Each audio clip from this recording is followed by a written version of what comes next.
नमस्कार, स्पृहाज रेसिपीमध्ये आपलं स्वागत आहे। तर बघा इथे आता आपण हरभऱ्याचा घोळाना कसा बनवायचा ते बघत आहोत। तर बघा इथे मी ही भाजी खोडून घेतलेली आहे, तुम्ही मागच्या व्हिडिओमध्ये बघितलंच असेल। तर आता मसाला वाटण्यासाठी 5 ते 6 पाकळ्या लसूण, थोडेसे हिरवे मिरच्या आणि भाजलेले शेंगदाणे घालून घ्यायचे आहे। तर आता इथे मी कढईमध्ये तेल घालून गरम होण्यासाठी ठेवलेले आहे, जेणेकरून ही जिऱ्याची छान अशी खमंग अशी फोडणी देता येईल। तर तेल छान तापलं की हे जिरे तेलामध्ये फोडणीला घालायचे आहे आणि जिरं छान फुललं की भाजीला छान स्वाद येतो। तर यामध्ये आपण जी भरत केलेली होती मसाल्यांची तर ती घालून घ्यायची आहे। तर हा मसाला छान खरपूस आणि खमंग वासेपर्यंत परतवून घ्यायचा आहे।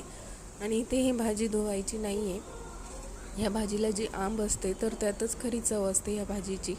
तर याला फक्त थोडंसं हलकंसं झटकून घ्यायचं आहे, जेणेकरून त्यात अडकलेली माती खाली निघून जाईल।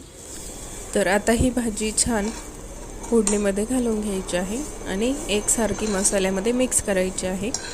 ही छान मिक्स झाली की ही पूर्ण ड्राय असते, तर आपण याला शिजवायला गेलो तर ती एकदम करपून जाईल।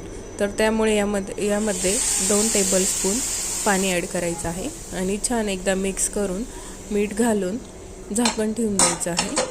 आणि झाकण हे फक्त 5 ते 10 मिनिट ठेवायचं आहे। तर बघू शकता इथे किती छान ही भाजी शिजवून आपली तयार आहे। तर चला घ्या मग लवकरात लवकर अशी हरभऱ्याचा घोळाना बनवायला।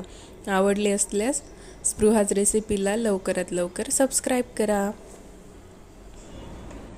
तर बघा अशा पद्धतीने ही भाजी बनवून तयार आहे। तुम्ही बघितली असेल ना कढईमध्ये किती भाजी दिसत होती, तर बघा ती शिजून एवढीशीच होते, पण छान लागते। कधीतरी एका वर्षातून आपल्याला एकदाच खायला मिळते ही सीझनेबल भाजी असल्यामुळे। तर तुमच्याही घरी असेल हरभरा तर खुडा भाजी आणि बनवा असा हरभऱ्याचा घोळाना। चला भेटूया नेक्स्ट रेसिपीमध्ये, तोपर्यंत सबस्क्राईब करा। बाय। अशाच नवनवीन रेसिपीसाठी स्पृहाज रेसिपीला लाईक, शेअर आणि सबस्क्राईब करा। बाय।